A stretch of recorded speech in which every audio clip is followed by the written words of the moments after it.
return to open session. Motion to return to open session. Second. Roll call vote. Carla, Aye. Joe, Here. Lizzie, Yes. Terry, Yes. Chris, Yes. Jennifer, Yes. Renee. Yes. Motion carries 7-0. Thank you. Okay, everyone, thank you for your patience and welcome to the open session for February 28th, 2019 Woodland Community Consolidated School District Governing Board meeting for February 28th, 2019. The meeting will now come to order. Roll call. Carla, Here. Joe, Here. Lizzie, Here. Terry, Here. Chris, Here. Jennifer, Here. Renee. Yes. Here. We have quorum. Great. Okay, Pledge of Allegiance, please rise and join Troop 672 in the Pledge of Allegiance. Fellow God, attention. Fellow God, fellow God.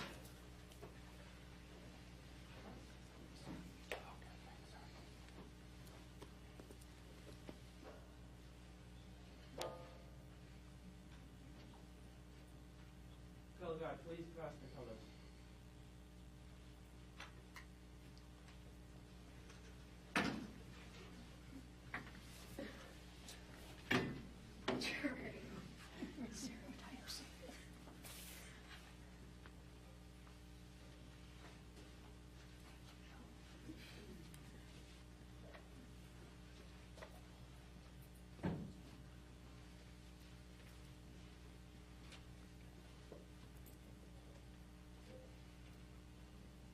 Those in uniform, please salute the flag. Of those not, please put your right hand over your heart.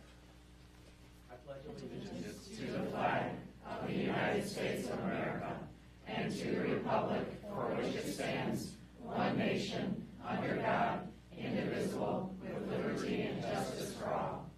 Two. Go to God, return to ranks. Audience, please be seated.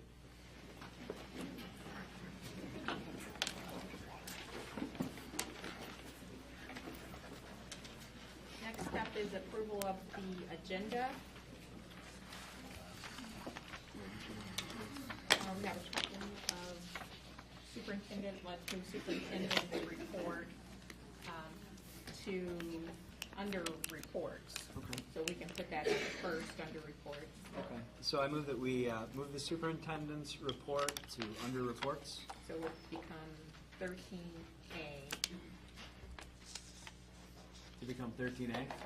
and then 13A, And then 13A. we're gonna table, or I'm sorry, postpone and move it to policy committee for review and discussion. Okay. Does that need to be a second motion? Those are two changes, and I don't know if anyone had any other suggestions for changes. So, can I get a motion Yeah. to Yeah. make those changes, please? I move that we move the superintendent's report to item 13A and table 13A for the pending. Or postpone it Postpone it to, to and, the March meeting. Or, I'm sorry, to refer it to policy committee. yes. Yeah. Second. Discussion, roll call vote. Joe, Yes. Lizzie, Yes. Terry, Yes. Chris, Yes. Jennifer, Yes. Renee, Yes. Carla. Aye. Motion carries 7-0.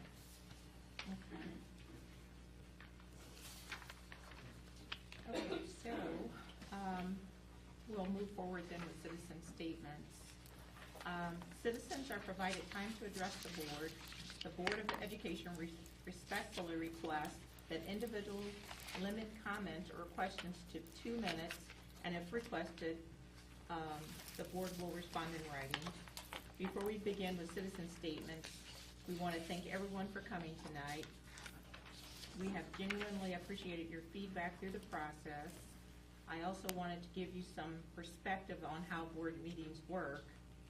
The Woodland District 50 School Board is a deliberative governing body as a result of the Open Meetings Act, a law that ensures transparency in local government. School board members cannot meet privately as a group to discuss issues on our agenda. We can have conversations individually, one-on-one, but we cannot meet and deliberate as a group of 7 members or quorum outside of our scheduled meetings. Your feedback is important to us. We take it very seriously. In regard to school start times, we have received hundreds of emails and survey replies. We know that there are people with strong feelings on all sides. We ask that you understand that tough people might disagree. Everyone involved wants to do what's best for our community and our kids. We encourage you to share your thoughts. We ask that you remember as you make your statement that we are all a part of the same community. We are all here for the right reasons. Though we may disagree, we all want to do the right thing for our students and community. Dr. Swoboda will read the procedures for public participation at board meetings. Yes. And hopefully people that are on the video can hear me. I'll try to speak loud since I don't bend forward. These are public participation guidelines that are out at every board meeting, but there's been some questions about what those are, so we thought we'd share them with you. The president, number 1, the president is responsible for the orderly conduct of a meeting and shall rule on such matters as the time to be allowed for public discussion and the appropriateness of the remarks to the subject under consideration. 2, individuals wishing to address the board must sign in prior to the time of public participation as listed on the agenda. Please introduce yourself and your relationship to the district. 3, statements must be specific to educationally relevant issues. Individuals wishing to address the board must indicate on the sign-in sheet the specific topic or issue about which they will be speaking. 4, the total time devoted to public comment is 20 minutes. However, no individual will be allowed to speak for more than 2 minutes. 5, except with the permission of the board president, only one person may represent an organization and appearing before the board at any given meeting. 6, priority for statements will be given to individuals who have not previously addressed the board on a given issue. 7, questions are to be directed to the Woodland School Board of Education as a whole and may not be put to any individual member or any individual member of the administration. 8, no person addressing the board shall make charges or complaints against individual employees under the jurisdiction of Woodland School Board 50. Such charges or complaints will only be accepted in writing and will not be considered unless signed by the person making the charges. The board investigates all charges. 9, boisterous conduct will not be permitted in any meeting, nor will any defamatory or abusive language be tolerated. The president shall terminate the privilege of any speaker who violates this regulation. And lastly, to conduct oneself with respect and civility towards others and otherwise abide by board policy, visitors, and conduct on school property. So that, and those are here. I know some folks have asked, they're out at every meeting. We have some extra copies for you tonight. Thank you. Okay, so calling Denise Nizzi.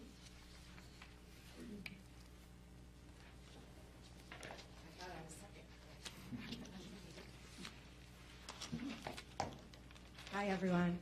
My name's Denise Nizzi, and I'm a third grade teacher at Elementary West. Many teachers and I would like to thank you for listening to our concerns tonight, and we would also like to thank you for your ongoing service to our kids and the community. We really do appreciate the time and effort you put into helping the students and staff at Woodland. With that said, we also find it commendable that you took on the challenging task to change the start times so that our middle school students could have optimal learning opportunities. Since our ultimate goal is to positively impact all the children at all grade levels, we strongly urge you to put this on hold until we find a solution that does just that. As it stands, both options in the proposed bell schedule only benefit the middle school students. Option 1A has the elementary students departing school at 4 o'clock. This is way too late for these little ones. I was going to do some research to prove these points. However, we, the teachers, are your research. We witness on a daily basis the difficulty that elementary students have being attentive late in the day with our current schedule. How can we expect them to perform at a later hour? Option 2A puts intermediate students at the same risk with a 4:10 departure time. If you would like to get some firsthand experience with this, please let us know and we will gladly schedule a visit for you. Have we thought about keeping our current time frames and just having the middle school, have we thought about keeping our current time frames and just having middle school in the latest time slot? Research shows that middle school students benefit from an 8:30 or later start time. In that scenario, all students would get what they need from the start and end times. Maybe there are problems surrounding that option that we're not aware of. That is why there should be a committee of parents and teachers to work with the board so everyone's perspective is being seen and heard. We all want what is best for all of our students, so we should all work together to accomplish that goal.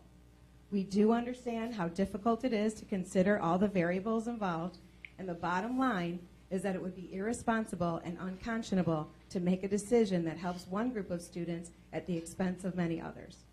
Therefore, we implore you to do the right thing and put this on hold until we can find a solution that benefits all of our students and not just the middle school students. Thank you.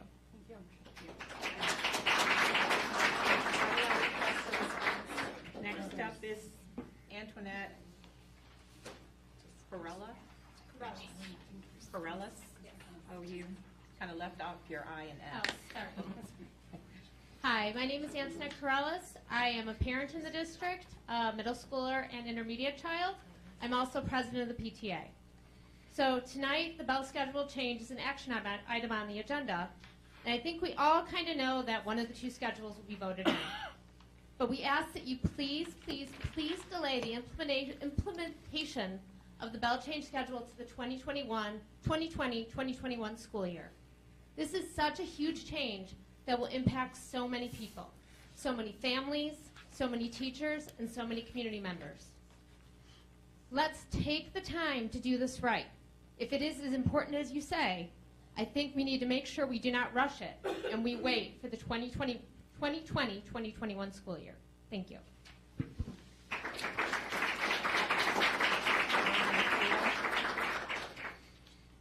Yes. Thank you. Good evening. My name is Ryan Kale, parent of 4 Woodland students. Thank you, the board, for your efforts on this. I know it has been a difficult issue with a lot of input on all sides. I sent the board an email earlier this week, so I just want to, reiterate that. I agree with the comments that have been made tonight already that this is a huge change. I've had a chance to talk to a number of people.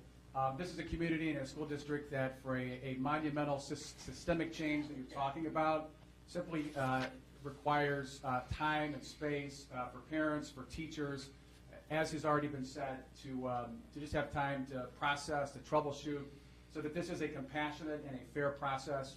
I would just point the board to your November meeting several months ago when you indicated that the latest you would want to vote on this, if the change were to happen for this coming fall, would be the January meeting. We're already a month after that, but there's really only about 2 to 3 months left in the school year, and then it's the summer. I would just ask the board, I would urge caution and kind of put the brakes on. If you have to vote on something tonight, which I'm not in favor of, but if you did have to vote on something, I echo the comments tonight that implementation would not be for this school year, but for the following school year, just in fairness. The parents were not given a lot of opportunity.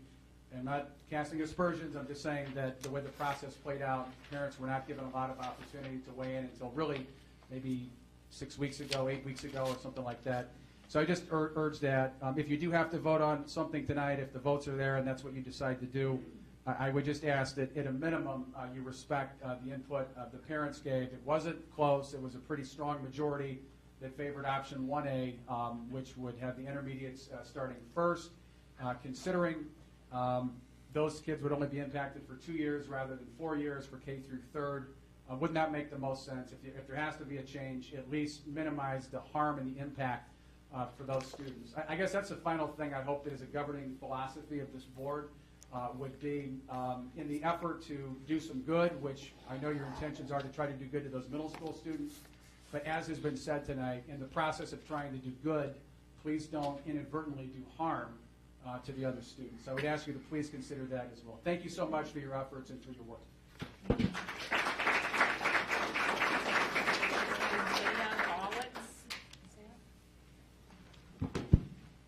Good evening. My name is Isaiah Gallitz, and I'm a middle school student in 6th grade.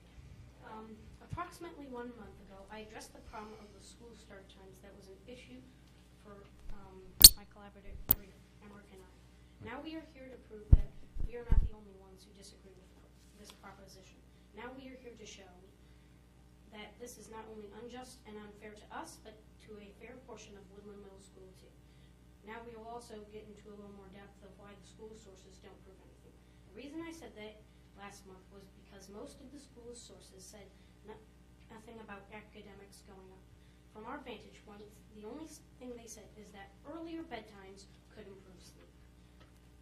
The results of our straw poll proved that 58% of the kids didn't want the times to change. Also, not even all the kids got a chance to sign due to Van der Kwaart. If the kids are the ones who are supposed to benefit from the change and they don't want it, why are we changing it? I'm also worried about the 2 problems that arose from the people I talked to. The younger kids coming home first in the survey. The parents would probably agree with me since their littler kids could get home first. It could be dangerous from the littler kids. In the last board meeting, I brought up a note prior to the survey, but now I also see a large problem with the survey questions. The lack of a question asking whether you want the change at all. Since you didn't ask for their opinion then, I request that you listen now. Now, with all this evidence, I hope you will reconsider your decision to change the time, the start time. Thank you, Isaiah Gallitz.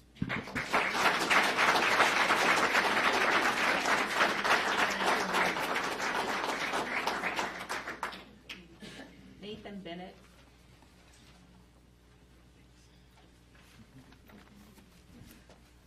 Good evening. Nathan Bennett. I have a first grader and a kindergartner, second grader next year. From the discussions that have occurred thus far, I feel like much of the focus has really been on the middle schoolers, and I think that's important that we take care of them, but I really feel like it hasn't considered all the other students as well. Through the literature that keeps getting sent out, I feel like the message that is being sent is it's insistent that this is not a transportation issue, but I very firmly believe that it absolutely is. If I really think if we thought about our kids and what was best for them, we would just pick what times school would start and end, and we would arrange the transportation to accommodate that. I know that there are a number of challenges with costs and other things, but really then that becomes a transportation issue. And so communicating that it's not is really not the case of what it is. With regard to the survey, it feels like it's been completely disregarded the things that were said. The survey wasn't really genuine and merely something to appease frustrated parents. Survey results from parents, students, and staff favored an earlier start time for middle school. A new survey should potentially go out with the 2 options and an option to leave the schedule the way it is. Really listen to the people rather than just what you've kind of already decided. So as said before, I feel like there is a lot of conflict on this, and trying to hurry and rush this through the next school year is not wise. Finally, I think on the kindergarten issue and putting them with the 1st through 3rd graders, it's not clear to me why we're not doing it. It seemed like the survey results suggested that would be good. No explanation was given, and if combined, that would also allow for a later bus call for the first bus pickup in the morning. On my own personal route, I know that the bus stops for my kids, drives about 10 feet, and picks up another set of kids. I don't understand why it is like that and why we just don't consolidate some of the bus stops. I wonder if some of the transportation issues could be resolved by this. As a parent, I think just looking at the schedule and trying to anticipate when kids will come home, it's just really, really difficult. I think the thing that makes the most sense is to put the kids in the order of their age, either forwards or backwards. This can accommodate then the pickup and the drop-off most efficiently. Just can't imagine being a parent and having to drop off your 12-year-old and then wait another hour and a half before you go and put your kindergartner on the bus. This is a problem for parents out there. Thanks for your consideration. Thank you.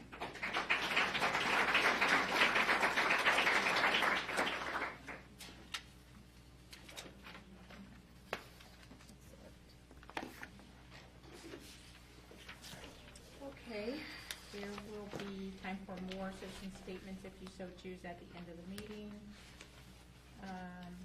Let's move forward with the agenda. Next up is the consent agenda.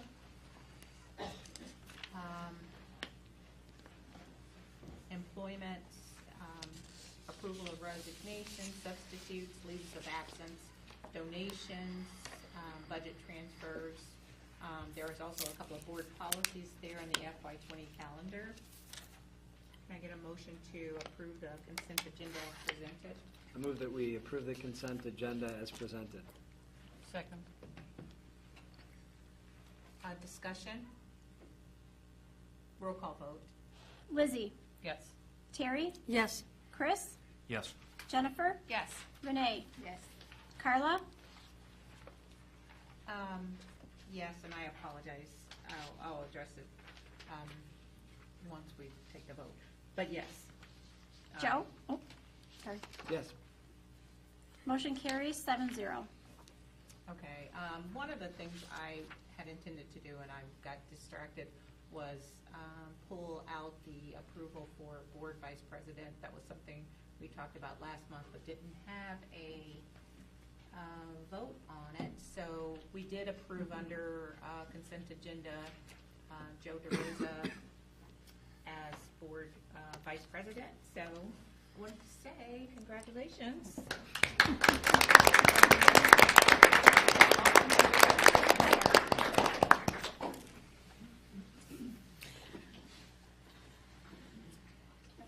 Joe, I just want to say congratulations. We're very pleased to have you as part of the leadership team. And we know you, when you started your class size goals initiative, and this board started that was with the best intent in mind, and you've certainly benefited from that. So we just welcome you to this role. Thank you. Thank you. Thank you for serving. Yeah, I really appreciate it. Thank you for your really kind and thoughtful words, both of you. And thanks all of you. Try to do a good job. Would you like to say anything further, sir? No, I'm good. Okay, well, let's move forward then to action items. We do have one action item, which is approval of change to school start time. Okay. And I have to. So we begin this discussion of school start times while creating the 2018-2023 strategic plan in the fall of 2017. The board, the administration has reviewed an extensive body of research, connected with student sleep, wherein experts such as the American Medical Association and the American Academy of Pediatrics support later start times after 8:30 for adolescents. We've had quite a bit of discussion on that over the course of this last year and a half now. The goal was to create a bell schedule which supports the health needs of our adolescents and meet our students at the time they are most ready to learn, while being fiscally responsible. At the January 24th governing board meeting, the administration provided a follow-up report on school start times that included information on staff feedback, engagement, start time survey results, a financial and transportation analysis that included the pros and cons of the two bell schedule options, collaboration with community agencies. That report is attached. Also attached are options 1A and option 2A. Since the January meeting, the administration has reviewed the feedback from stakeholder groups, and refined the two bell schedule options with changes to option 1 and 2, which is how we get to 1A and 2A. So do we have a motion? I move to approve option 2A, bell schedule, begins school start times of elementary and primary schools, then middle and intermediate, for implementation for 2019-2020. Second. Discussion. I think there's some real positives with this. I mean, I commend the administration, the board. Moving the earliest bus pickup time from 6:27 to 7 o'clock is a huge step. I think, we've mentioned that for our 12 to 14-year-olds to be able to start later and go to bed earlier if they choose and if they elect that is a real positive. I think, though, given all the response we've received, I would propose we implement it in 2021. Would be my recommendation. Well, if I had to choose one right now, I would choose 2A. I think it does address our original goal of, to our strategic plan of creating learning opportunities that's going to address the physical and mental and emotional needs of not only middle school, but I think it also helps address the times for the elementary students, as we've heard from many of those teachers with that age, their anecdotal evidence. I do think maybe we could discuss pros and cons of starting next year versus implementing Given that we're later, and maybe even choosing a plan with implementation in the future. Oh, that's my recommendation. I think we should vote. I think it should be the board's, at this point, the board's decision, right? It's not putting it off, it's just voting to implement in 2021. I mean, I do But- think we've made a Yeah. commitment that Yep. this is an initiative that we do want. Mhm. While I know that we will never please every family's situation, that's not possible, or every change that we make in a new proposal, we may disadvantage somebody, but we're going to be benefiting somebody else. So I know that will never work. But with initiative this big, I want to make sure, and I worry about on the school end of it, that we can really have all the planning that we need necessary for scheduling, for intramurals, for enrichment, anything that's going to pertain to the actual implementation of this. It's such a big initiative, and I would hate to see such a good, positive change fail because it hasn't been possibly planned well enough. Further discussion? I don't think it will fail. I have a tremendous amount of confidence in our administration. I have a lot of confidence in our principals and in our community. I know that it's a difficult change. We began really talking about this in earnest in March. We've come to the point now where after 11 months of discussion and after 11 months of feedback, where we're at a point where we're ready to make a decision on option 2A. And though I respect that it's a big change, I also firmly believe in our ability to make the change. And I also believe that the situation that we have right now with the 3-tiered schedule is an inconvenience to people, right? The situation that we would have once we implement the new schedule would create certain inconveniences to people. But for me, this is an issue about student academic achievement and student health. And I'm not willing to say that over the course that we would sacrifice a year of potential harm to student academic achievement and student health while we continue to not make the change. I have the full confidence in the people involved to be able to implement the change. And though I'm sorry that it might make things different for families or difficult for families, I also know that for some families and for many families and teachers, it'll make things better. And for an initiative that involves student health and academic achievement, we can't start too soon. Right. And you had me at health, student health and academic achievement. I can't, in good conscience, wait to implement a program that, based on all the research that we've been given, benefits student health and academic achievement. We're in the business to promote student health and academic achievement. So when we have an opportunity to do the right thing, whether it's lowering class sizes to ensure student learning and more positive interactions between teachers and students, or changing school start times to better enhance the ability of students to learn, I can't, in good conscience, not implement as your motion is current, which is for the 2019-2020 school year. One of the things I think has been missed in all this discussion is the fact that this initiative came from the strategic plan. This was a community request to look at the research and modify school start times, and that's what this board did. We've worked on this for over a year and a half now. We made the decision in March of 2018 to change the middle school start time to 8:30, so that decision was already made.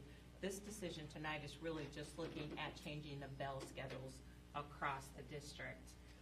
So I am highly in favor of moving forward with the implementation that benefits student academic achievement and student learning for 2019-2020.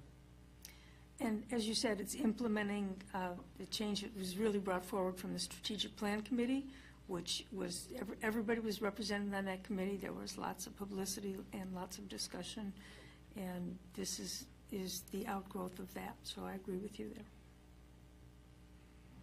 Further discussion? I agree with you and Joe and Terry. I think that although some families may be inconvenienced, like myself, I don't know that there will ever be a great time where no family is inconvenienced. And because of that and the reason and the rationale that we are trying to move forward, I think it's too important to hold it off. If we're saying that we're doing this for students, I don't know why we would implement it a year later when we know that it's needed now. So I agree, and I think the 2019-2020 years when we should start.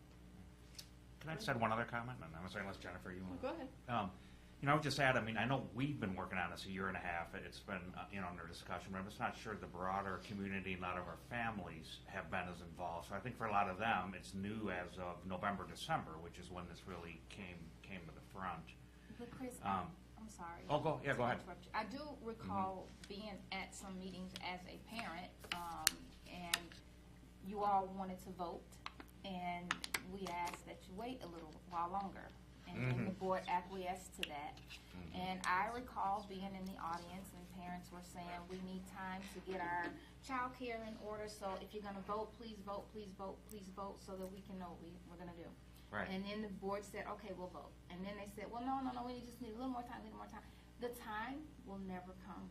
It will always be something. Yeah, but we could vote. The plan could be set. It would just give 16 months time for families to prepare with their jobs and their, child care and everything else, rather than, 4 months or 5 months. But I agree with the merits of the change. I think it's a good change. I think we could put it in place solidly and just give people time to prepare. But. Further discussion? I agree with the sentiments of Joe and Carl and Terry. And I do have confidence in the administration to make it happen. I think that there's been a lot of work and preparation for that already, and conversation and figuring that out.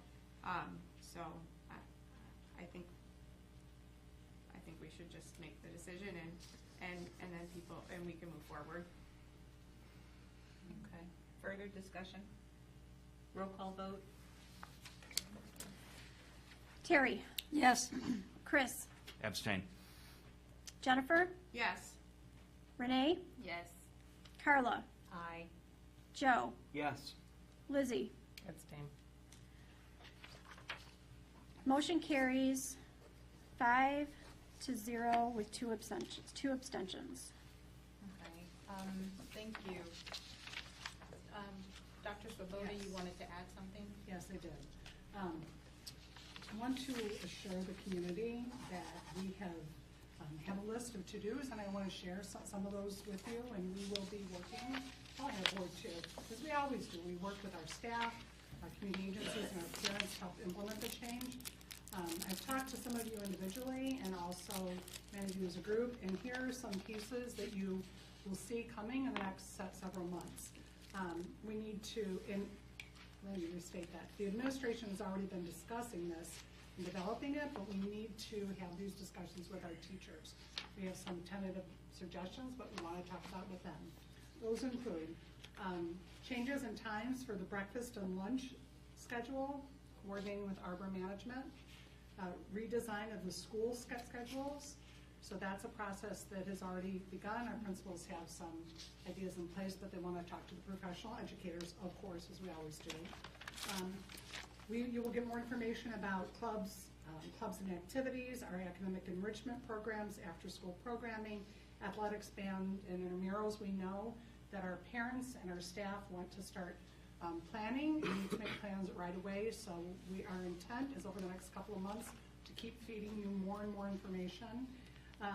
As we've said since October, in April, the transportation, neighborhood bus stop and pickup locations by their typical bus stop, so at least our parents will know what the range will be. You won't know your exact time. For example, the bus comes at 7:02, but you'll know it comes between 7:02 and 7:12. We need to go through and participate in mandatory impact bargaining with our union.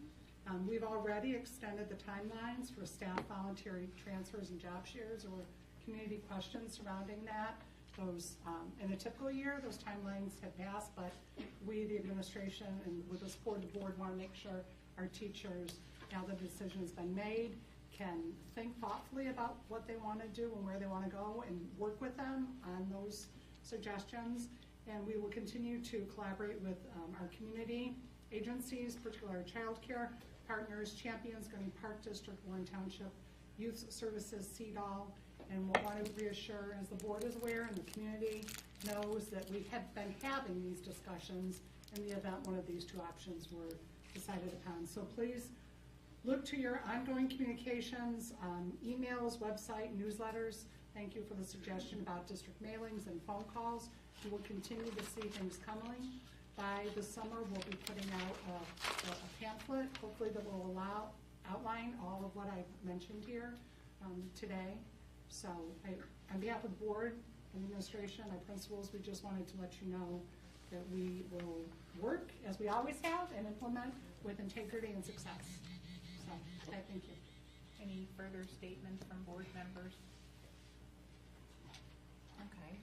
Let's move forward then with the reports and discussions. I don't know if people want to take this opportunity to leave, so let's, we're going to pause for a minute because I see people getting up. And as we're doing that, we can transition to the reports. And we're going to start with superintendent's report. Okay. And Derek and Jack,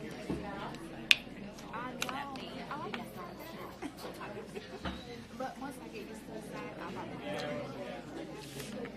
to. Phew. Oh, I know. Phew.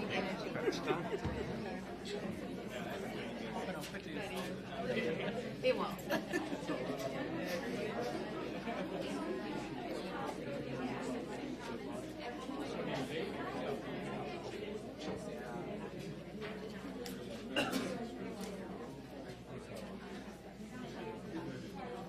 Thank you for being the one person that Oh. stood up for that. Very disappointed.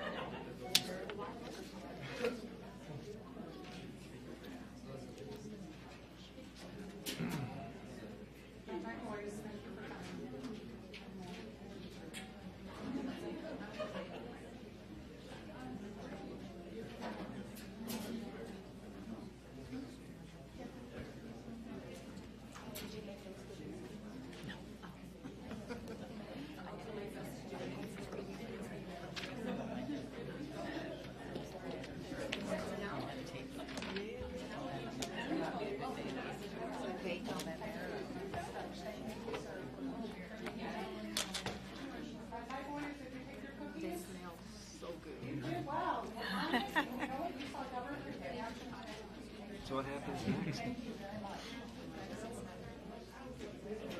Nothing. Yeah?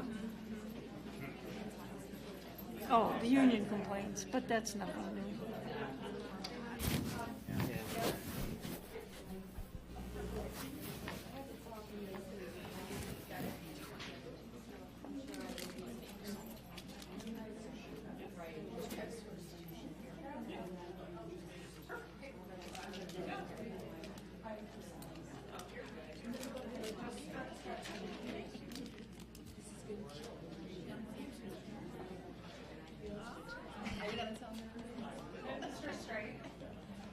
a loud voice, but I'm told, when you watch the video, you can't hear if you don't have. Oh my God, yeah, I gotta move.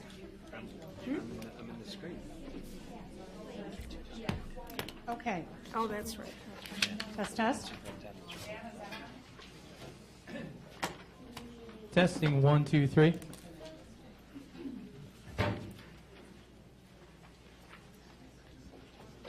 Okay. This evening, I am privileged to introduce Mr. Derek Strait, our intermediate school principal. He is here representing his entire school, a group of outstanding professional educators that have done a tremendous amount of work in making connections for children and improving instruction at the intermediate school, as we do in all our schools, but tonight we're highlighting Derek and his entire faculty. So, Derek, your opportunity. Thank you. And please join me in welcoming. Thank you, Dr. Swoboda. Can you hear me? Is this on? I'll hold it close. There we go. Now I can hear myself. I'm going to try to swing my head around so I'm looking at everybody. First of all, Dr. Little, where's Dr. Little? Thank you very much for welcoming me here tonight in the school board. I appreciate the time tonight to highlight some of the wonderful things that are going on at Woodland Intermediate School. And it really, while I'm up here, I really am representing well over 100 staff members at our building that have done an amazing job throughout the school year. And I want to highlight some instructional strategies and initiatives that we've been working on at Intermediate and talk about some changes that we've made to our assessment protocol. But first, what I want to talk about is how remotes work and how they don't work. Oh, absolutely, sure. You are a good man. Thank you. So, in front of all of your spaces, there is a little token there for you. And at the beginning of the school year, all of the teachers at Intermediate got these. And basically what it is a little pewter chair with no one sitting in it. It is an empty chair. And there's a reason why I have given this to all of our staff members and to you as well. I've done this in the past. And the purpose of this empty chair is, and the comment up on the slide there is, we're all in this together, and we're all in here talking about the student who is in that empty chair. And it doesn't matter who that student is, it's a student that is in your classroom that we have to focus on. And it implies that we're differentiating for all of our students because you're thinking about that one student that I have to reach. So in all of our PD opportunities this year, we have this slide showing, so it brings us back to that first day way back in August when we talked about the empty chair and how we can positively impact all of our students.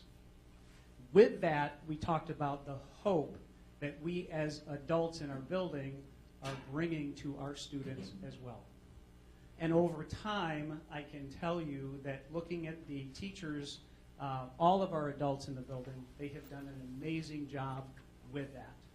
Something that I brought to intermediate school is something that I wish I would have thought about myself. I didn't. It was taught to me a very long time ago. And it was basically, principals need to be reading to kids. Kids need to look at their principals. It doesn't matter what type of a building you are in, whether it's a primary building or a high school, you need to be reading to kids. The kids need to see you with a book in your hand reading to them. So I started doing this many moons ago and brought it to intermediate. One of the teachers in my past called it Principal's Reading Corner. It had a ring to it, so it stuck. So what I did is I made my assistant principals, we're doing Principal's Reading Corner this year. So what happens is this. All of the students in the building get to go to the principal's office for something good, and we read to them. So we pick the books, we choose the books, and we read to the students when they come to the office. So they come in, they sit on the floor, they get in a circle, we tell them a little bit about ourselves so they get to know us, building those relationships, and then we read them a story. This particular slide here is very old. It was back when I was in college, but it tells a story. And we talked about this at our school, and we talked about the fact that if we are reading to our students, take a look at the difference about what students experience just by the end of 6th grade when they are exposed to reading materials. That's why reading at home is so important. And there's so much reading material out there these days. It doesn't matter what they're reading as long as they are reading. We want to put... Can I interject that both of my kids have come home and told me very excitedly that Mr. Strait read to them today? That's awesome. That's awesome. Thank you. That warms my heart. So this is really important, that particular slide. Some of the initiatives that we've been working on, and this I have to thank Dr. Thomas and Dr. Kiefer and Mrs. Sanchez-Apezzi. They've been working very hard at this, along with our reading specialists in our building. We have Erla, Eno, and the ARC pilot. This is all our literacy work that we've been doing in our building. And we have noticed in our building, when it is delivered with fidelity, we have seen gains with our kids. That fidelity piece is what is so important. But when we do it the right way, our kids are seeing growth in their reading abilities. I was in a 5th grade classroom not too long ago. I sat down next to several students, not just one, several students. They were able to tell me their goals. They were able to tell me what they had to accomplish by the end of the week. They were able to tell me the types of books they were reading, the genre. All of that is embedded into this, and it was a wonderful conversation to have. These are some wonderful things that are going on in our building. It's really nice to see. And our classroom teachers are pushing our students to get there, which is really, really nice to see. Mr. Strait, before you go on, could you express to the board, because I know it's been a challenge with the equity study, what's different about these materials that we're using now, or maybe Dr. Thomas can, regarding the diversity and the enrichment of the various cultures in that print? Dr. Thomas, you want to hit that? Because I know you were in on the initial adoption of bringing these in. Because that was a piece that our board really, in our community wants, is more books for our children that represent who our children are. So, Stephen. Absolutely, and it's twofold. One of those pieces is that through the Equity Committee, we've established specific guidelines for what we want our students to be exposed to. And those pieces are being formalized actually in our next meeting, which is going to be in April. But some of that is seeing themselves, regardless of who you are, what your background is, seeing yourselves in books, seeing yourself role models, regardless of your background, in books, in great positive experiences. Specifically ARC, as well as even some of the other newer publishers, have really invested an awful lot of time and energy to ensure that there are much greater diverse role modeling in all of their books. ARC does a really fantastic job about that. And their Spanish books are really notably very effective, especially for our dual language students. And if I can add on to that, one of the things I was very fortunate enough to be able to go to La Cosecha in Santa Fe this year. The Dual Language National Conference. Dual Language National Conference. By the way, we had 2 teachers from intermediate present nationally there this year, which was amazing. And we talked about that was a shout out to Pam and Jen. But so what we discovered is it's not just taking the books that are written in English and putting them in Spanish. It's having the books written in Spanish first, which makes it authentic. And then those books are much better able to, our kids can relate to them much better, which is fabulous. And that's what we have noticed. That's what we've noticed. Thank you. Yeah, that's a great question. Thank you for that. The next one, this is just like, it's just so logical, but we did a survey for our teachers for our December SIP day, and what we did is we provided professional development to them based on what they needed, but what was also in line with our school improvement plans. So we asked them, what do you want? What do you need? We'll provide it for you. And then we used experts in our own building to provide that. So we had a presentation on active instruction. What does that look like? Because we don't want to be the stand and deliver like I'm doing right now. We don't want to just be the college professor with the patches on your shoulder, on your elbows, right? So we talked about active instruction. School City is something that is new to our building. Cooperative learning, math workshop. You can read those in there. Those were all things that our teachers wanted that we provided for them. In addition to that, and this is where I'm going to get back to our national presenters, is that at our last SIP day, they presented to our entire staff what they did at La Cosecha, but they tailored it to our building. So when they went to Santa Fe, they tailored it for the national conference. Back here, they did it for our students, and it was just fabulous. It was received so well. The feedback, the survey was incredible. The next thing I want to talk about, because all of that stuff is about building relationships, it's about bringing students forward, and it's about student learning. And I just want to share, I have 4 slides left here, just real quick. The first two, this, I want it to be looked at as positive. So we're starting new trends with data. And the reason we're starting with new trends with data is because we have an entirely new grade level that joined intermediate this school year. So it's kind of like looking at a kind of a new school. Does that make sense? Because we have all new third graders with us. So this is, I'm calling it old data, even though it really isn't old data, but you'll understand what I'm going to get to in a minute. So one of the pieces with protocol with assessing is making sure we have enough data to make decisions for students in the classroom. So when you take a look at how I broke this down, this is just a map test. So you see the columns, literary text, informational text, vocab, informational text. We broke that down from map so that we can differentiate for students in the classroom. We're not looking at a composite score. Composite score puts all of those together and says this is what they get. We're breaking it down in such detail that our teachers can look at that and say, this is what I need to do for Derek because this is where his deficits are. Or, this is what I'm going to do for Derek because he's really strong and I need to take him a little bit further. Now, this is old data because we're not following groups of students from one year to the next to the next. I have a group of 4th graders and a group of 5th graders, and we want to make sure that we can track them. But I have a whole new group of kids that are with us now in our 3rd graders, and I want to include them in all of that data. So we're building new cohorts. This here is just reading.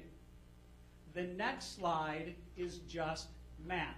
So you can kind of take a look at, we have a fall score for 4th grade and a spring score for 4th grade. That's the map test. What we need to do is we need to take a look at adding another data point in there. So what we've done now is we've changed our protocol for map testing, and we're testing 3 times a year. So we test fall, winter, spring, every student. And the reason we do that is because now we're going to get good longitudinal data. We're going to be able to make really solid educational decisions on entire grade levels, on the entire building, but we can still hone in on individual students. So as you take a look at the next slide, this is what I'm excited about, is now we're starting to build in these cohorts. So these are this year's students sitting in seats in the building. These are all of our kiddos, okay? So we have a fall score, a winter score. We have yet to take our spring map score, but we will. So what you can take a look at is, I'm going to kind of stand out of the way just for a second. So if you just take a look, let's hone in on literary text, language, craft, and structure. Thank you. And if you just take a look at the fall, 186, and then winter, 190, we've increased 4 points. All right? That's really good. We want to continue that all the way through the spring of the year because we're going to have one more data point to take a look at. That's what our teachers are looking at. We have this on individual students. So I can now look at an individual student and say, this is what I need to do specifically in informational text, specifically in vocabulary acquisition. It's not just a random score anymore. It's personal for that particular child. And that's where this data becomes real. It's not just taking a math test. Does that make sense? So that's really where we're going, and this is what I'm excited about. But this is what is so important. So years from now, as we continue to do, I'm just kind of a nerd with this testing stuff, but what's going to happen here is several years from now, these kiddos are going to be 4th graders, and we're going to be able to track them. Now we have 6 data points. And then they're going to become 5th graders, and we're going to have an additional set of points. And now we're going to be able to really find out how those kids are doing over time, and that's where we get those cohorts, because a cohort is a group of students. They're the same students in the same situations, taking the same type of an assessment. And it's just that apples to apples, right? I'm comparing Derek to Derek to Derek over those 3 years that he's been in this building. And that's what I get excited about. Yeah. Can we also look at which teachers will teach these kids and see, Yeah, we can break it down any way we want to break it down. see if there are correlations there, Mhm. the strong Yeah. performers, the Yeah. great growth, and connected to Yep, certain absolutely. classrooms. We can do that. Absolutely. So this is the reading for this year, and if you just go to the next slide, Dr. Thomas, and this takes a look at the math. Very similar, but take a look at that third grade growth. Just third grade, 9 points. That's almost a whole year of growth in a half a year. Not even half a year, because our first test was September, and our second test was November. And it's all dual.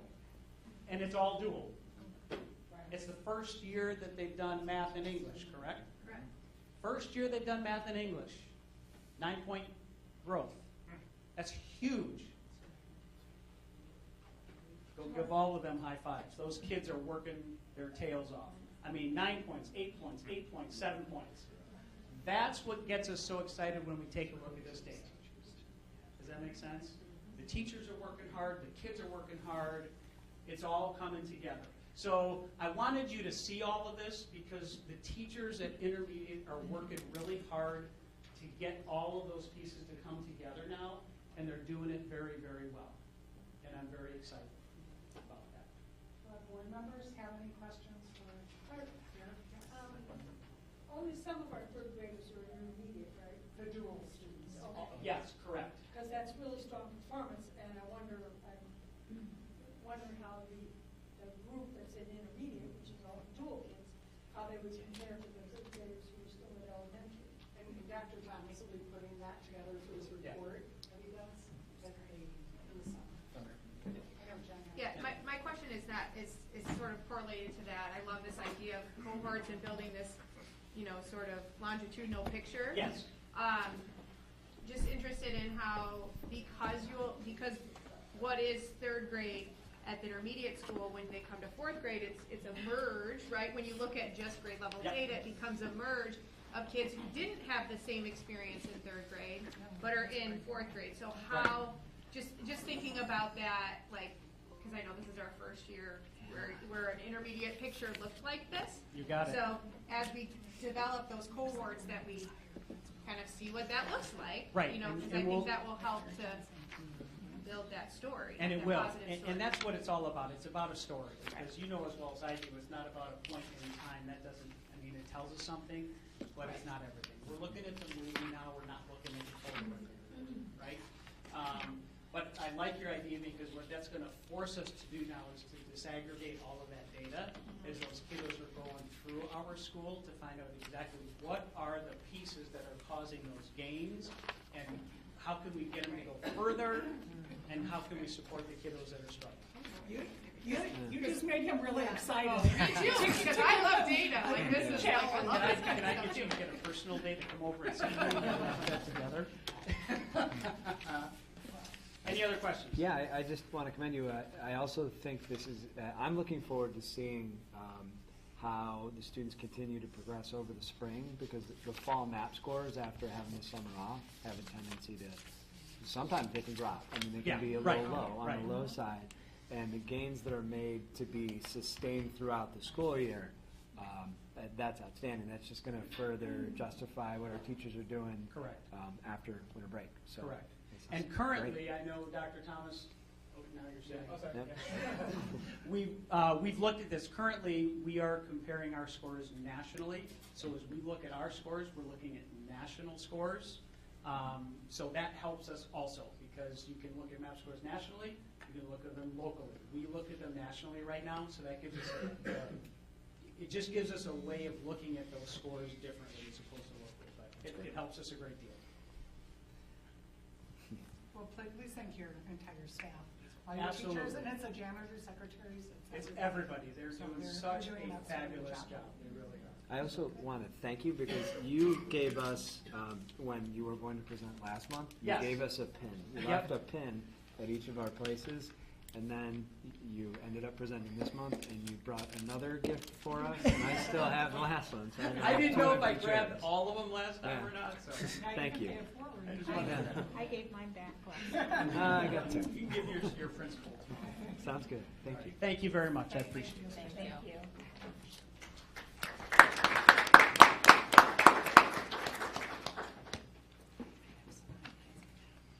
Okay.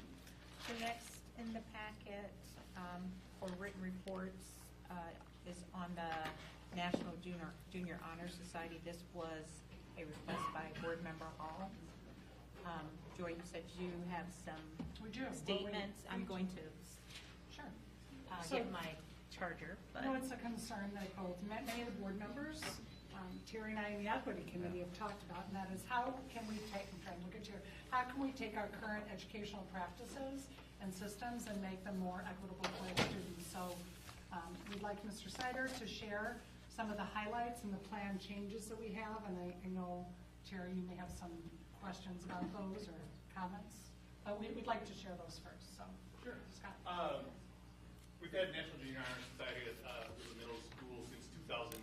It was brought in, and at the time we were starting our chapter, we consulted other area schools that have NJHS. Not all schools, middle schools have NJHS, to see what their practices were and whatnot. And obviously, over those 10 years, our school has changed, our district has changed, our students have changed. So this was a good opportunity to take a look again at what's going on in the area and how can we improve things in our situation and our chapter for our students. NJHS has a set of minimum standards it requires for membership, but local schools are able to adjust those standards as long as they don't fall below the minimum standard. Currently, our minimum grade point average for consideration for membership was 3.85. That would make roughly, over the last couple of years, 10 to 12% of our students eligible for membership. And that was about roughly where it was 10 years ago. And the idea being that National Junior Honor Society is to be a high honor for students, and that's just where it broke roughly that 10%. As we looked at districts now, a lot more districts than 10 years ago hover more at that 3.5 grade point average, which would equate to roughly, again, depending on the year, but this past year, roughly half of our 8th grade student body would fall at that 3.5 for eligibility. Membership into National Junior Honor Society is, the process is established by NJHS. There's a 5-member faculty council who votes on all of the membership. You know, in a small school, they may not even have an application because everybody knows everybody, and the 5 members on the faculty council might know all the kids well enough to make an informed decision. That's not the case in our school. So we do have an application process that asks the kids some questions about the 5 different pillars of NJHS. Leadership, scholarship with the GPA, citizenship, service, and I'm missing the 5th one. But in any case, when we looked at that, the one area that we felt other schools' character, thank you, that other schools were doing a little bit differently than us was on that service component. Our current application had requirements for service outside of school, and they were somewhat stringent in terms of couldn't just be babysitting your little brother. It was, the idea was something, more organized, more formal. That's not always an option for all of our students for any number of reasons. And many of our area chapters focus more on service after induction into NJHS because the service is still a big part of NJHS, but they focus more on providing those service opportunities for students after.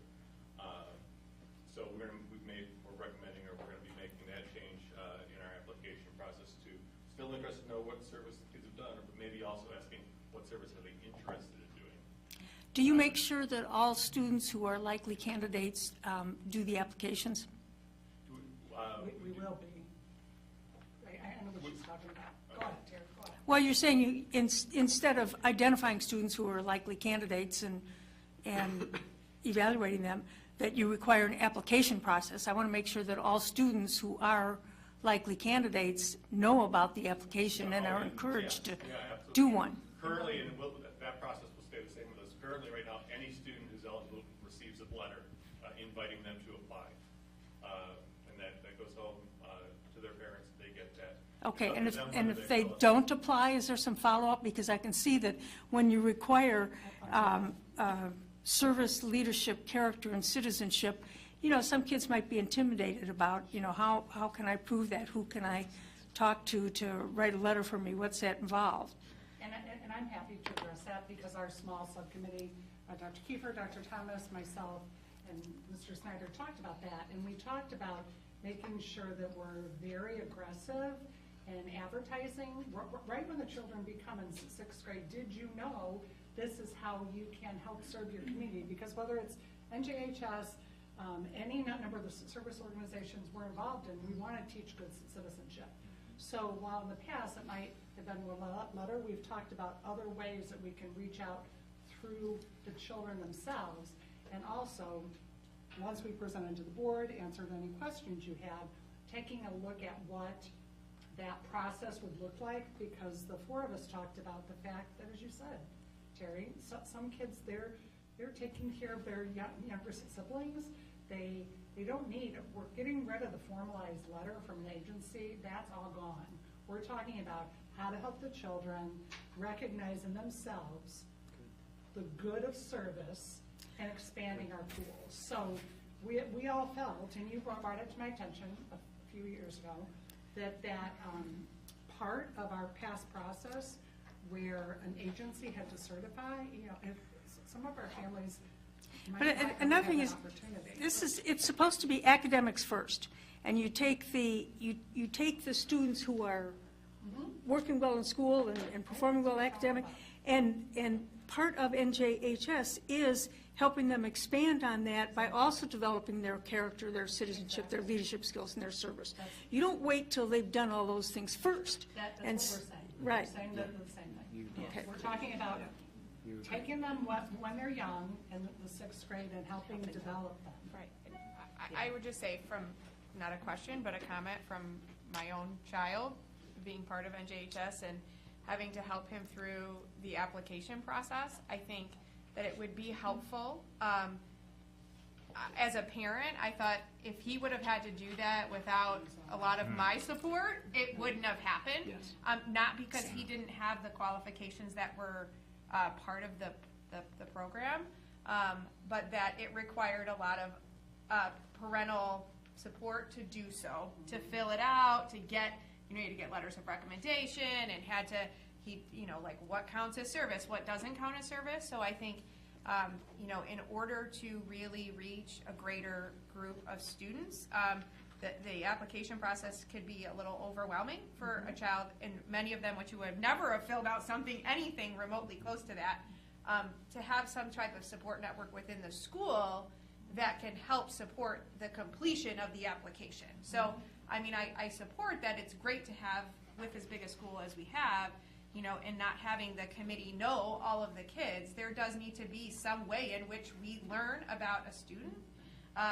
But the application process without the support of an adult, and whether, a parent is unable to help, a parent, doesn't know about it, didn't read the letter, as long as that we have a way in which we can support those kids who may not have that same level of support at home, But- yet would be a great candidate for NJHS. And would really benefit from the validation and from, it's a mindset changer for students to see themselves as, members of the Junior National Honor Exactly, Society. and that's the point of, and this is not high school, this is middle school. It's aspirational, it's supposed to be motivating. You identify a child as performing well academically, and really that's the only measure you need to start with.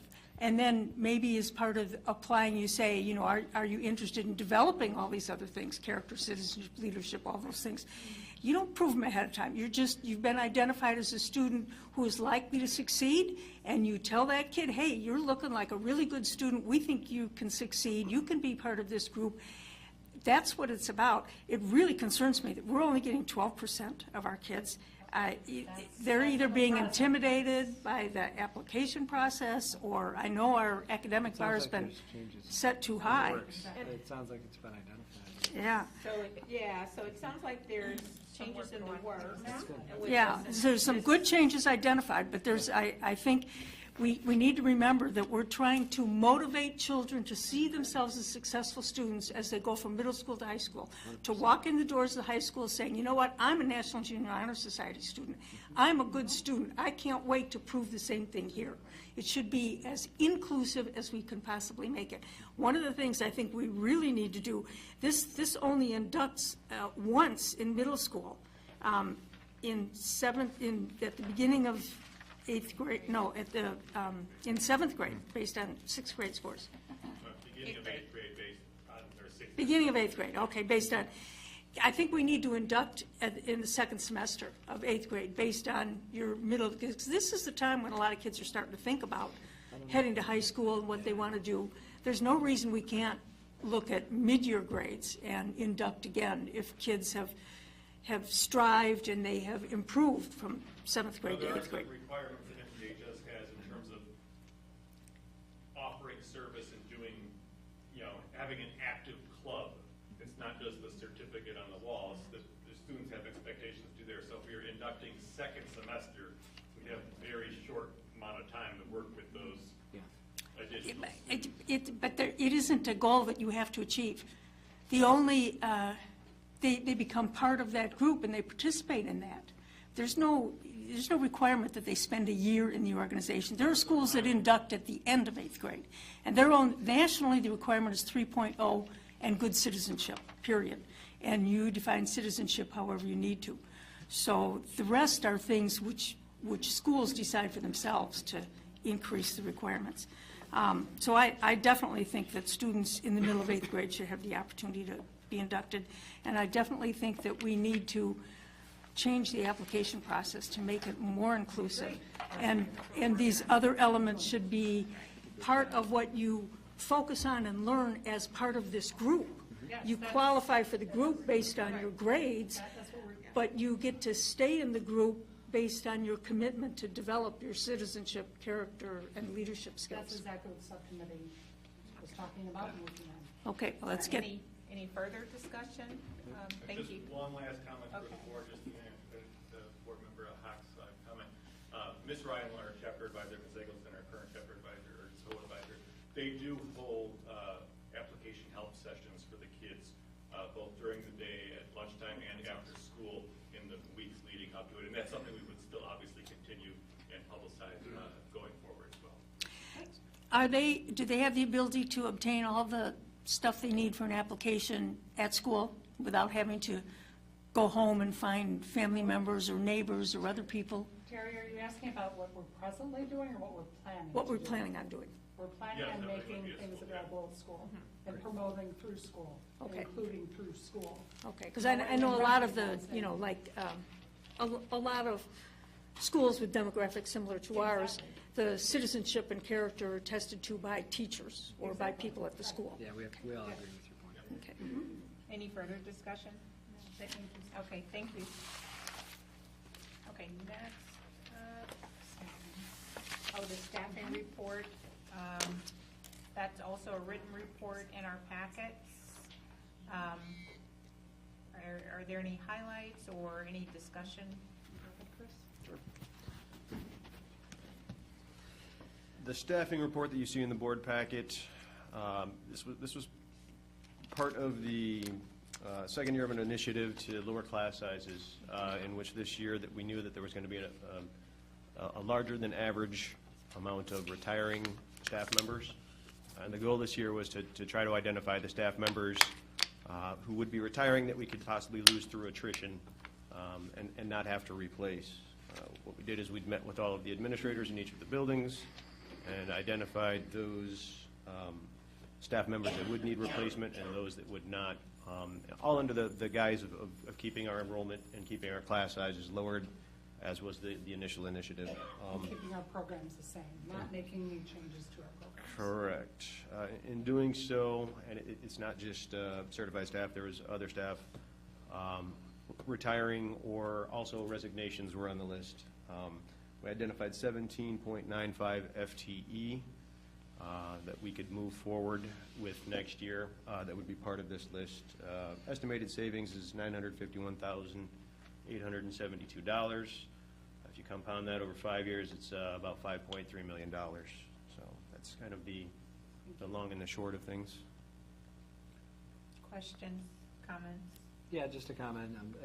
Chris made an extensive presentation in Finance Committee, and I just want to thank him for his hard work and for Dr. Svoboda's hard work in taking a look at this with a critical eye and making some wise choices, but also for protecting our small class size initiative and for continuing to put the academic achievement of the students first.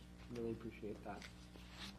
So we would expect to see this as an action item on the March governing board meeting? Correct.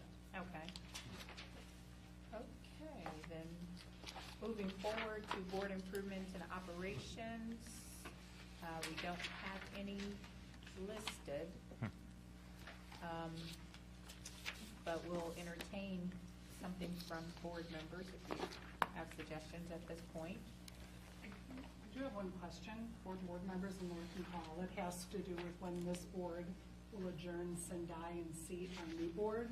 The new board has to be seated 28 days, correct, Laura, after the consolidated election.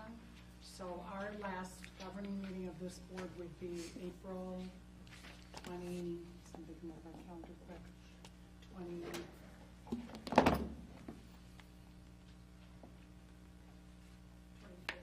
25th. So if the board members could let Laura know if April 29th or April 30th is preferable to adjourn this board and then seat our new board members, whoever they are elected, whoever that may be. We really want to get that in the works so we can let prospective candidates know that date. So thank you. Next up is What are we on now? We're on board operations and improvements. Okay. Did you have something, Terry? Yeah. Well, in Springfield, talking about various charter school issues, et cetera, et cetera, et cetera, and, you know, what charter Does that schools fall under are for and should be announcements and board for, committee without members? talking about all the things we did, which were really, really Hey, Terry, cool. Pardon Let me? me stop you for a moment. I think that would fall under board announcements and committee reports. Right now Okay, we're I can focused wait. on board Yep, operations. fine. So if we don't have any thing related to requests from board members, recap of if you need a recap of the action items or things that we're doing moving forward tonight, or items for consideration for future board meetings, like the one example Joy gave with choosing the April 29th or 30th date. That's what we're looking for right now. Can I ask a question about that? Yes. What is the length of that meeting for the April 29th or 30th meeting? Just as so that I can look at, It should be like, pretty it's a pretty short less meeting, than so it would an be a hour. typical, like, Or- 7 o'clock meeting? Hopefully. Just so that I could plan, like, look at that. Yes, listen to that and yeah, we information. need to work on that. Yeah, because Okay. yeah. All right. So let's assume it's going to be around 7, but it Okay. shouldn't last more than an hour, Okay. hour and a half at the most. Okay. Any other questions? And we're gonna do, the item 13 next month, right? Yes. Okay. Yes. Well, are you referring to the 13A, which was the school resource officer? Yes. That is actually, has been sent to policy to work on, to come back with a full proposal with an update to the policies and procedures and things like that before we would vote. So it'll go to policy first and then come back to the board. So I'm not sure, it probably won't come back in March. It'll take a little bit longer to work through it in committee. other questions or items for future board meetings? Okay, let's move forward then to announcements and board committee reports. I'll turn it over to Terry. I think you were speaking of your work in Springfield. Well, I think we're going to report on that at another time. That was a great conference. But one of the things that did come up at our ISB legislative rep suggested that before the next III, there are resolutions are submitted for Illinois Association of School Boards to endorse.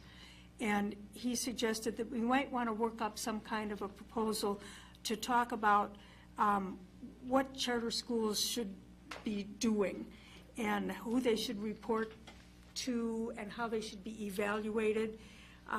The idea that originally charter schools were set up and magnet schools to be laboratories for new ideas, to try out some new things with a little less regulation than regular schools.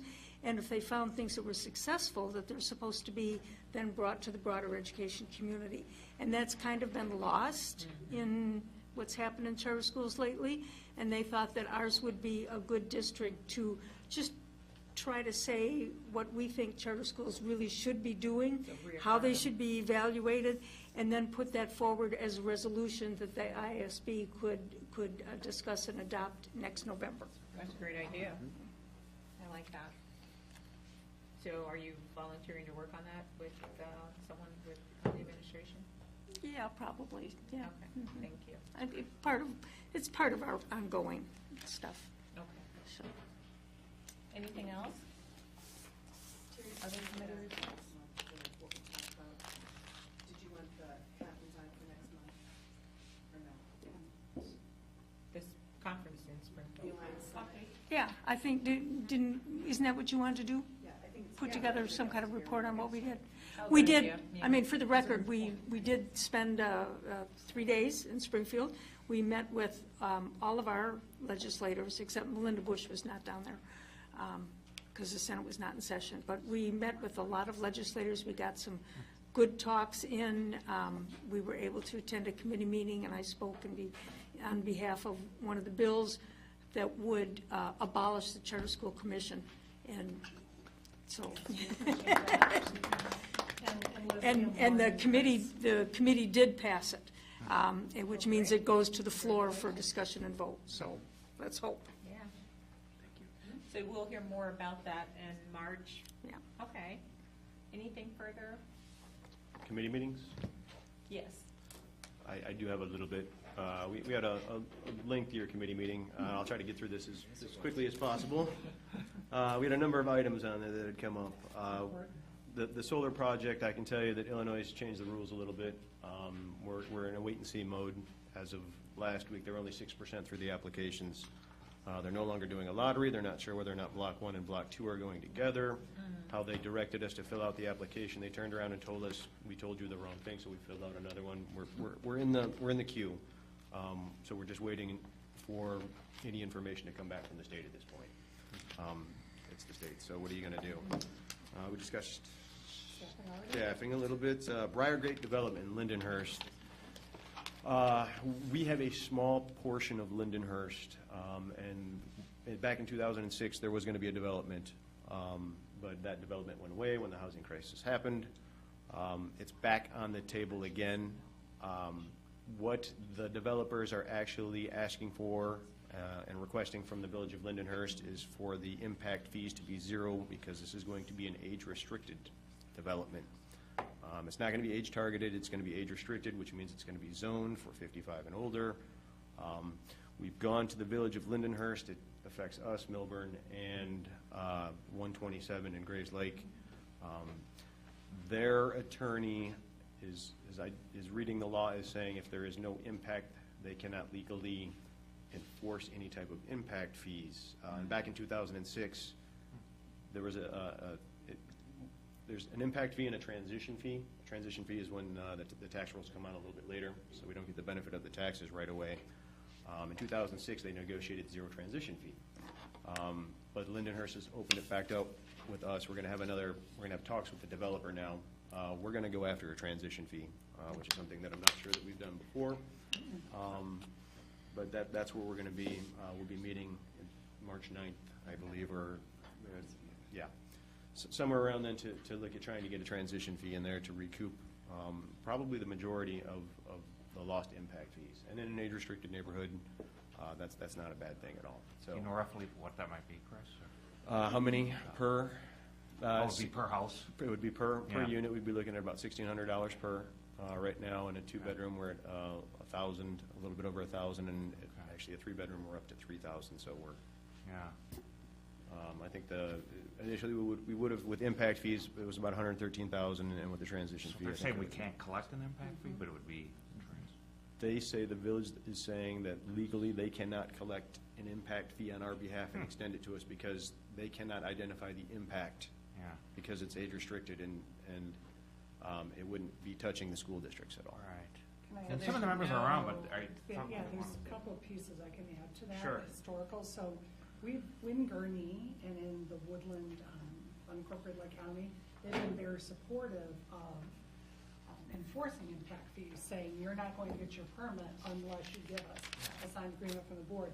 But that's not by law. We've just had that support in Okay, Gurnee. yeah. Every individual village can choose whether or not their planning board wants to enforce that. And in Lindenhurst's case, they're saying no down this path, but maybe down this path. They're being supportive of us, but they're basically saying you need to work it out with the developer. Yeah. Which we're going to try to go ahead and do. Now the attorney that they got specifically for impact fees is a Del Webb attorney, so this will be interesting to say the least. But we'll see where the leverage lies. I did want to add one historical piece about transition fees. There was one other time at Woodland that I can remember, and that's when Prairie Crossing Charter School was established. We were given a transition fee to help us. Remember that? With our adjustment and the loss of state aid back in 1999, that was in place for three or 4 years. Right, It's it not from was. the developer. Yes, yes, yes. Yes, it was from the state, but this idea of, to make it better for you, we just had to get that historical piece. And I will say that, this would mean future tax revenue for the district, which is always a good thing. And right below, the other small piece of Lindenhurst, just to the south of it, is zoned for commercial development. And the hope is that that would be developed at some point in time. Groundbreaking wouldn't be until probably 2021 if the development were to go into place. And this would be new tax revenue, right? Definitely, Subject yep. to this, so it Correct. would be new money for. Correct. So it's a weird spot, and we own the smallest piece of it. 127 owns it all, and Milburn owns the other 200 homes to our 50 homes. So The other instance I recall is that one on Gages Lake and Hunt Club, if you recall, and I remember we got half the developer's did fee, do that half. development. Yeah, it was half. That's what I was just. yeah, so this would Remember be, that on, if we could come to a negotiation at $1,600, it would be greater than half. So Oh, what? yeah. Great. Go get it. Yeah, go get it. Del Webb attorney. We'll see. Next on the list, Arbor has come to us, and they have. It's been just an incredibly difficult year for them. They've been short-staffed the entire year, double-digit short-staff. At this point in time, that they are losing revenues, or I'm sorry, they're not making any profit margins. They're actually losing. A lot of the problem is that their starting salary is at $8.25. It's the minimum wage that is currently in place. And this is even before, I know minimum wage had been on the table, but just because of the low wages that they start at, they just can't find anybody around here to work for them. And we've worked with them as much as we can. We've had them, we've put out flyers, we've put up signs, we've done everything possible we can to help them out to get the staff that they need. They've been having to hire temps in the place and pay double or more than double the $8.25. So with a National School Lunch Program bid, it is a 5-year contract, but that contract is renewable every year. If they're not making revenue or if they're losing money, that is something that they can end at the end of the year. And just as simple as that. They've asked us to actually, and this was prior to the $10 increase, just if they could increase their minimum wage up to $10, I believe we had it set in the contract that it would be $8.25. That way that they came in with the bid. In doing so, that the increase in the wages would be passed through to us. So there would be a dollar expense to us.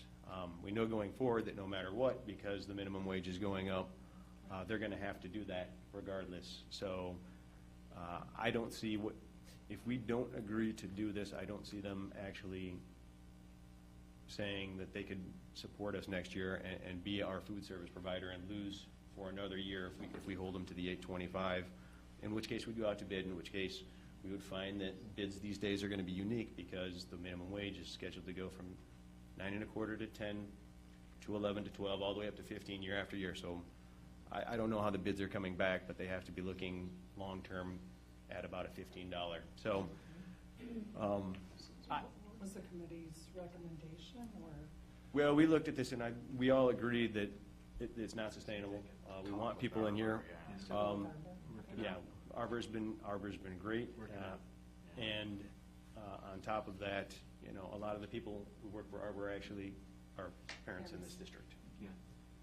So the recommendation from the committee was to go ahead and change that wage scale now to try to get the people in before the actual minimum wage gets raised, so we have people that are in there, so they don't have to go around and search for the people. So, Yeah. Yeah. does that make sense? Yes. It does. Questions, comments, anything else, Chris? One more. I'll make this one really quick. The way we do banking, the way we have done banking, we had an agreement with First Midwest where in exchange for us not receiving any interest, there would be no fees on transactions like transfers, deposits, you know, all of the fees that are associated with banks. When the interest was down to 5 basis points, you were seeing virtually no interest, so that was actually a good proposition for us because no money was coming in. Now that interest rates are up, you know, around 2%, there is positive cash flow if we decide to make that change. We've done an analysis of this, and it looks like you're looking at about $35,000, depending on, you know, the fluctuation of the market. But we would go ahead and we would take, and we would just do journal entries on our end. We would go ahead and incur those fees, but then collect interest on all of our deposits. So that's something that we've been looking at, and we would like to make that change as well, and I believe the entire finance committee. Yeah. Okay. I can put the detail for you when we go to communication about. Okay. And is that something we would have to vote on in March, or is that okay to move forward? So, sounds okay to move forward. Thank you. All right, Yeah, no, thank I'm- you. I'm done. Okay. Other board members? Anything? Okay. We now have time for citizen statements. Is there anyone that signed up?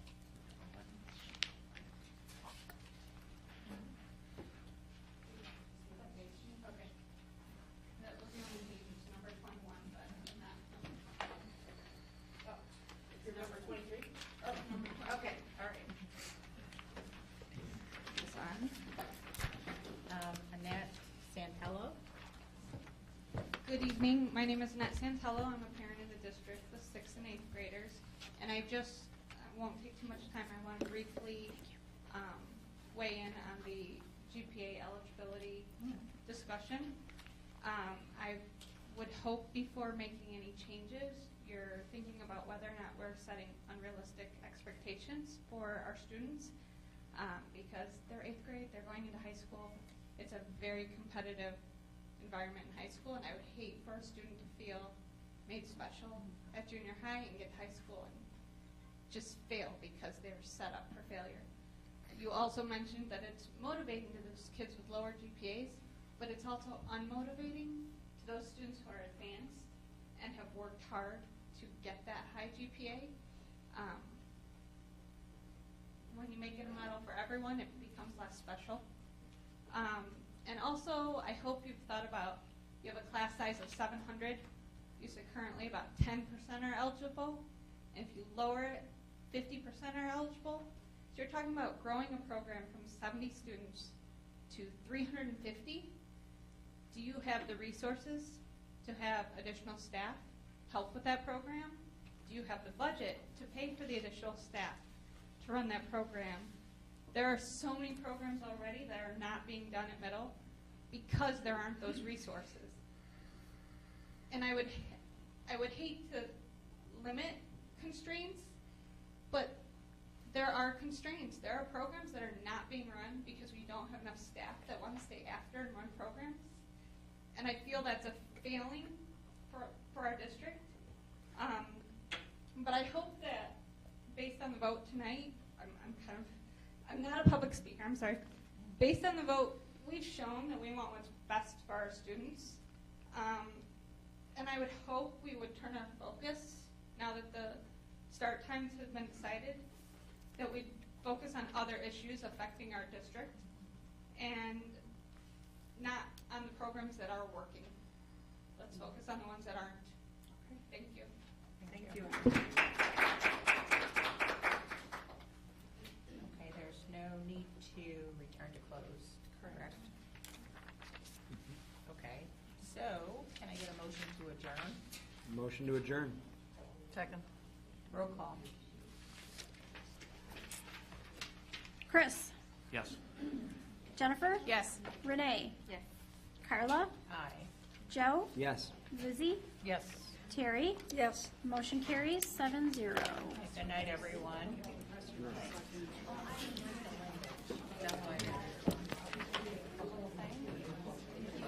Guess it goes to show you can find people to oppose anything. Well, Demotivating the kids who worked hard to get it. Part of, I get her sentiment, but the way that she put it, I think, was a She little wants bit it to be confusing, elite. but I get what she's saying. Yeah.